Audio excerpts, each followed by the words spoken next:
강원도였습니다. 지방자치단체들이 대통령 탄핵 정국에 대한 대책 마련에 나섰습니다. 원강수 원주시장은 어제 시청에서 비상기염사태 탄핵 정국 민사안정 긴급 대책 회의를 열었습니다. 이 자리에선 행정조직 관리와 연말 경기 회복 등 각 분야별 대책이 논의됐습니다. 오늘은 강원도와 춘천시가 지자체 차원의 민생안정 대책 마련에 나섭니다. 윤석열 대통령에 대한 탄핵이 국회에서 부결된 뒤 야권과 시민단체를 중심으로 정부와 여당에 대한 비판이 확산하고 있습니다. 지난 주말 강원도에서도 집회가 잇따라 열렸습니다. 고순정 기자의 보도입니다. 윤석열 대통령에 대한 국회 표결이 이루어지던 시각, 시외버스를 기다리는 사람들이 TV를 통해 상황을 지켜봤습니다.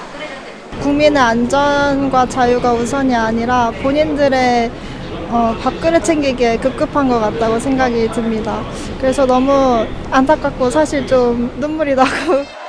탄핵 무산 다음 날, 야권과 시민단체를 중심으로 탄핵 무산을 비판하는 집회가 벌어졌습니다.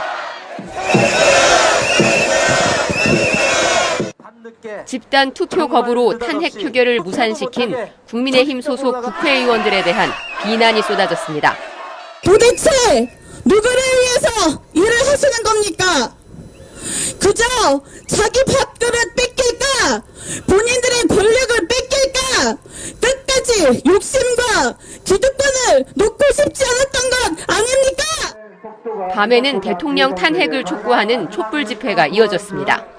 윤석열 대통령과 국민의힘 소속 국회의원들을 향한 비판이 계속됐습니다.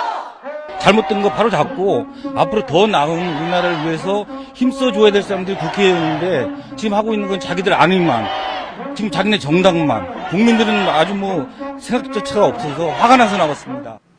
대중 집회와는 별도로 조국혁신당과 정의당 등 강원도 내 야당들은 각각 성명을 내고 국민의힘 국회의원들이 탄핵 표결을 거부함으로써 내란의 공범이 됐다며 강원도민을 대표할 자격이 없다라고 주장했습니다.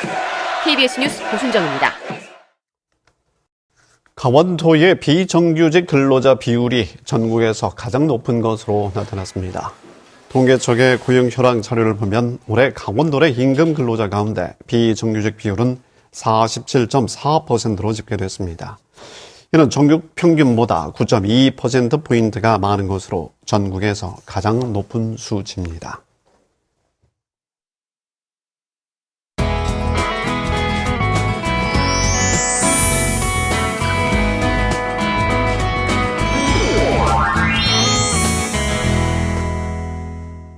제주도 성산락에 폐업한 선상호텔이 4년째 방치되고 있습니다. 행정 대집행이 필요하다는 주장이 뒤늦게 나오고 있습니다. 보도에 문준영 기자입니다.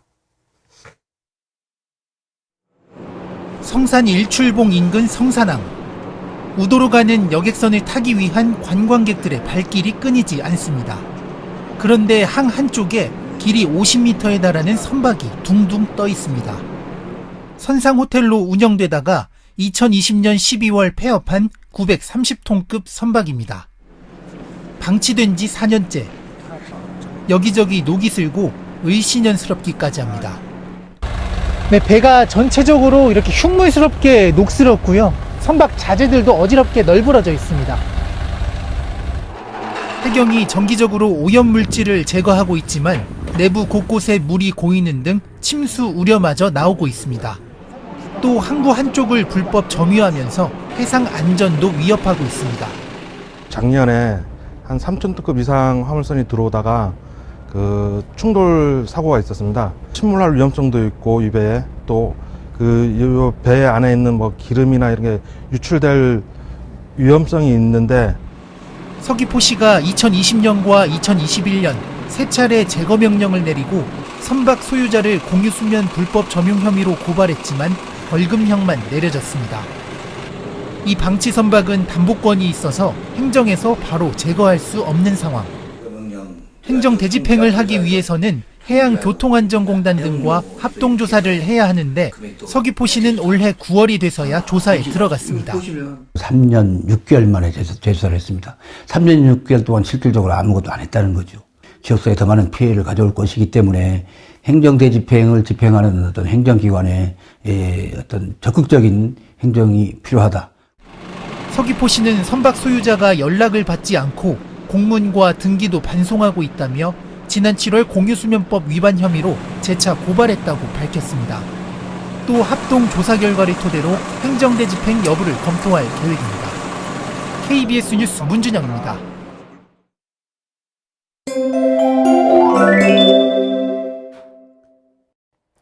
월요일 아침 출근길에도 추위의 기세가 여전합니다. 아침 기온이 춘천 영하 8.7도, 대관령은 영하 11.2도로 내륙과 산지에서는 영하 10도 안팎까지 내려가 있고요.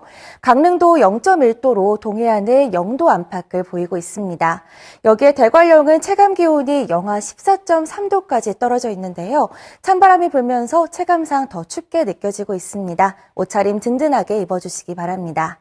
현재 위성 영상 보시면 전국 하늘이 대체로 맑게 드러나 있습니다. 오늘 강원도에서도 종일 맑은 날씨가 이어지겠고요. 미세먼지 걱정 없이 공기도 깨끗하겠습니다. 한편 동해안과 북부 산지에는 건조경보가, 그 밖에 산지와 정선에는 건조주의보가 발효 중입니다. 바람도 약간 강하게 불어서 작은 불씨에도 조심하셔야겠습니다. 현재 기온 살펴보시면 양구는 영하 10.9도, 평창 영하 10도, 강릉은 0.1도를 보이고 있고요. 한낮 기온은 춘천과 원주 5도, 강릉과 동해, 삼척은 10도까지 올라 어제보다 높겠습니다. 바다 물결은 전 해상에서 낮게 일겠지만 오늘 오전까지 해안가에서는 높은 너울이 밀려오는 곳이 있겠습니다. 주 중반에는 영동 지역에 비나 눈이 내릴 전망입니다. 날씨였습니다. 문화와 생활 소식을 이어드리겠습니다.